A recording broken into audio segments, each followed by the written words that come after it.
dostlar, sizə Fransada yaşayan Azərbaycanlı bacıları tanıdıram. Gəlin, biraz yaxından tanış olaq, özünüzü tanıdın. Salam, adım Firəngiz Muradlıdır. 6-7 ildir ki, mən Fransada yaşayıram. Universitetin 1-ci ilindəyəm. Hansı ixtisas üzrə təhsil alırsınız? Mən ikili peşə oxuyuram. İlk olaraq International Jurnalistika oxuyuram. İkinci olaraqsa məhkəmə psixoloqluğu oxuyuram. İki peşəni eyni anda oxuyuram. Mən Elmira Muradlı, Bayon şəhərinin Lisey Renekəsən liseyində oxuyuram və gələn il Parisdə hüquq oxumağa gələcəyəm. Necə olub ki, iki bacı birdən Fransaya gəlmisiniz? Yoxsa valideynləriniz də buradadır? Valideynlərimiz də buradadır. Fransız vətəndaşıyıq və burada yaşamağa gəldik Azərbaycandan. Azərbaycanda doğulmusunuz? Bəli, və daha sonra da Fransaya yaşamaq üçün Fransanı seçdiniz. Bəli. İki bacılar da Bakıda doğulmuşuq, Qarabağlıyıq. Qarabağın harasından? Cəbrayıl. İlk biz Fransaya gələndə, mən Azərbaycandan gəldiyimi deyəndə insanlar mənə biraz qəribə baxırdılar. Tanıyırdılar Azərbaycanı? Əlbəttə ki, tanıyırdılar. Məhz onda ermənilər çox çıxış eləyirdilər. Çox fransız dilini çox gözəl danışdıqlarına görə çox gözəl çıxışlar eləyirdilər və fransızlar bunu dinləyəndə əlbəttə ki, bizdən dinləmədiklərinə görə onlarda sual işarəsi yaranırdı və bizə daha fərqli bir şəkildə baxırdılar. Bir gün bir fransız dili müəlliməm bizə soruşdu ki, siz nə düşünürsünüz müharibə haqqında? Mən də onda 13 yaşındayam. Bacım 11 yaşındadır, mən 13 yaşındayam. Əlbəttə ki, biz qorxuruq, niyə birdən müəllimə bizdən belə bir şey soruşur. Biz əlbəttə ki, öz düşündüyümüzü dedik. Çünki mənim anam məhz Qarabağ, Cəbrayılda olubdu, o soyqırımı öz gözləri ilə görübdü. Mən əlbəttə ki, dedim ki, Fransada efirlərdə ermənilər danışa bilərlər, amma lakin əlbəttə ki, mən öz anamı dinləyəcəm. Anam mənə nə deyibdirsə, mən ona qulaq asacağam, mən öz anama inanacağam. O da bizə təklif elədi ki, siz gəlin bizim məktəb radiomuzda Qarabağ haqqında, müharibə haqqında danışın. Anavız nələr görübdür, siz uşaqsınız, siz nələr düşünürsünüz? Əlbəttə ki, ilk bizi biraz qorxutdu, çünki onsuz da bizlə məsafəli davranırdılar. Biz uşağıq, kim bizə inanacaq? Bacım mənə dəstək oldu, biz bir-birimizə dəstək olduq. İki Azərbaycanlı olaraq atam bizə kömək elədi çıxışımız haqqında. Bir çox gözəl bir çıxış elədik, fransız dilində hazırladıq və bu çıxışdan sonra müəllimələrin bizlə rəftarı deyə bilərəm ki, dəyişdi. Məsələn, gəlib bizə suallar verirdilər. Eşitdik ki, siz bu haqqda danışdınız, bu düzdürmü? Bizə biraz daha detaylı olaraq danışa bilərsən. Bu deməkdir ki, əslində məsələn eşitsələr, bizdən dinləsələr, bizə suallar verəcəklər, axtaracaqlar. Lakin o vaxtı danışan yox idi. Ona görə də biz qərarı aldıq ki, radioda çıxış eləyək və insanların suallarına cavab verdikdən sonra bizim neçə İtalyan müəlliməmiz, neçə İspanyol müəlliməmiz artıq bizim tərəfimizi tuturdular. Deyirdilər ki, ümid edirik torpaqlarınızı geri qazanarsınız. Və mən çox sevinirəm bunu danışanda. Hətta gözüm falan da olur ki, biz ən azından 9 dənə Azərbaycanlı ailə olan Bayon şəhərində bir şey eləyə bilmişik. Azərbaycanı ən azından tanıda bilmişik. Sizin onunla bağlı təəssüratınız nədir bu məsələlərlə bağlı? Başda olmaq üzrə mən ilk dəfə kollecə gedəndə bu ayrım bir üst səviyyəyə gəldi və bəzi vaxtlar müəllimələrdən xoş olmayan sözlər eşitməyə başlamışdım.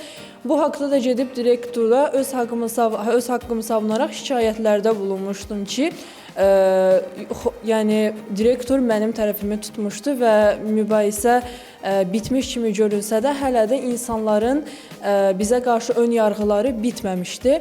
Amma radioda çıxış etməyimiz həqiqətən də bir çox baxış açısını dəyişdirdi.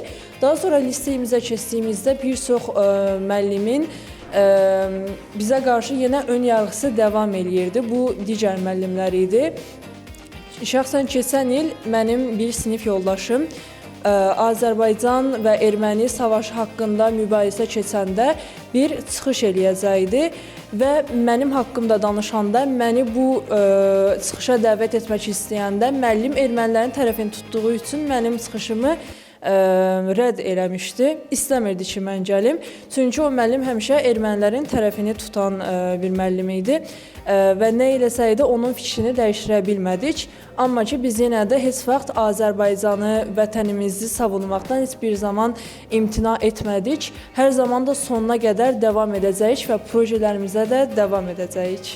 Bəs yaşadığınız şəhərdəki ailələr, onların övladları, onlar necə? Sizə dəstək olurlar? Əlbəttə, bacım burada bir assosiasiya qurduğu kimi bizim şəhərimizdə də bütün Azərbaycanlı uşaqların görüşə biləcəyi bir qrup yaratmışdı.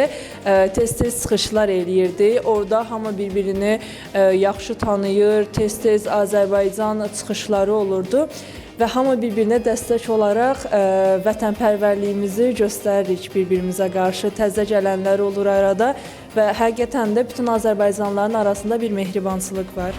Təşkilatınızın neçə üzvü var? Təşkilatımızın hal-hazırda 110 dənə üzvü var. 110 dənə tələbəni bir araya yığa bilmişik.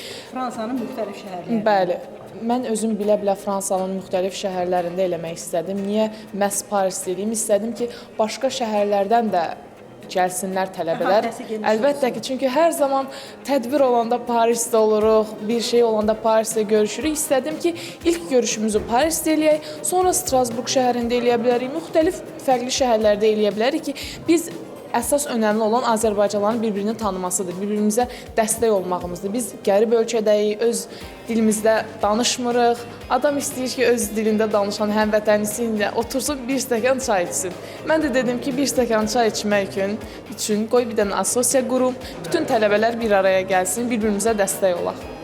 Çox gözəl. Deməli, Azərbaycanla bağlı həqiqəti çatdırmaq üçün, Azərbaycanı tanıtmaq üçün 2 nəfər belə yetərmiş. Əlbəttə ki.